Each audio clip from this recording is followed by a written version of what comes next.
ಮಾಜಿ ಸಚಿವ ಶ್ರೀರಾಮುಲು ಗಂಭೀರ ಆರೋಪ ಮಾಡಿದ್ದಾರೆ.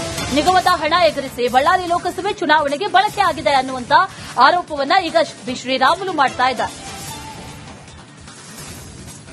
ಶ್ರೀರಾಮುಲು ವಾಗ್ದಾಳಿಯನ್ನ ನಡೆಸಿದ್ದಾರೆ. ನಿಗಮದ ಹಣ ಎಗರಿಸಿ ಬಳ್ಳಾರಿ ಲೋಕಸಭೆ ಚುನಾವಣೆಗೆ ಬಳಕೆ ಆಗಿದೆ ಅನ್ನುವಂಥದ್ದು ಅವರ ಆರೋಪ. ನಾಗೇಂದ್ರ ಆಪ್ತ ಸಹಾಯಕನ ಡಿಜಿಟಲ್ ಸಹಿಯೇ ಇದಕ್ಕೆ ಸಾಕ್ಷಿ ಅಂದಿದ್ದಾರೆ.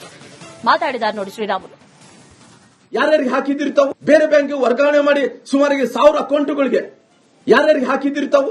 ಸೇಂದಿ ಅಂಗಡಿ ಹಾಕ್ತಿರಿ, ಬಂಗಾರ ಅಂಗಡಿ ಹಾಕ್ತಿರಿ, ಎಕ್ಸೈಸ್ ದಾರು ಅಕೌಂಟ್ಗೆ ಹಾಕ್ತಿರಿ, ಲ್ಯಾಂಬೋರ್ಗಿನಿ ಕಾರ್ಗಳು ತಗೊಂತೀರಿ. ನಿಮ್ ಸ್ವಂತ ಕುಟುಂಬಸ್ಥರಿಗೆ ಆ ತಾಯಿ ಹೆಸರು ಹೇಳ್ಬಾರ್ದು, ಕುಟುಂಬದಲ್ಲಿ ಇದ್ದಂತ ಹೆಣ್ಮಕ್ಳ ಹೆಸರು ಮೇಲೆ ಹಾಕ್ತಿರ್ತಾವು. ಇವತ್ತು ಹೇಳ್ತಾ ಇದ್ರಿ ನಮ್ಗೆ ಏನು ಗೊತ್ತಿಲ್ಲ ಅಂತೇಳಿ. ಏನ್ರಲ್ಲ ಇಷ್ಟೊಂದು ದೊಡ್ಡ ಭ್ರಷ್ಟಾಚಾರ ಮಾಡಿ ಬಹುಶಃ ನಾನು ಕೇಳ್ತಿದ್ದೀನಿ, ಬಳ್ಳಾರಿ ಲೋಕಸಭೆ ಚುನಾವಣೆಗೆ ತಾವು ಬಳಕೆ ಮಾಡಲಿಲ್ಲನಾ?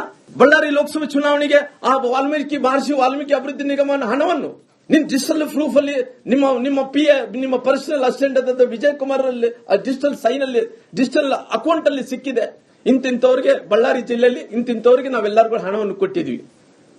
ಬಹುಶಃ ಬಳ್ಳಾರಿ ಜಿಲ್ಲೆ ಒಂದೇ ಅಲ್ಲ, ರಾಯಚೂರು ಜಿಲ್ಲೆಯಲ್ಲಿ ಎಂಪಿ ಸೋಲಿಕ್ಕೆ ಮಹರ್ಷಿ ವಾಲ್ಮೀಕಿ ಅಭಿವೃದ್ಧಿ ನಿಗಮದ ಹಣವನ್ನು ಬಳಕೆ ಮಾಡಿದಾರ.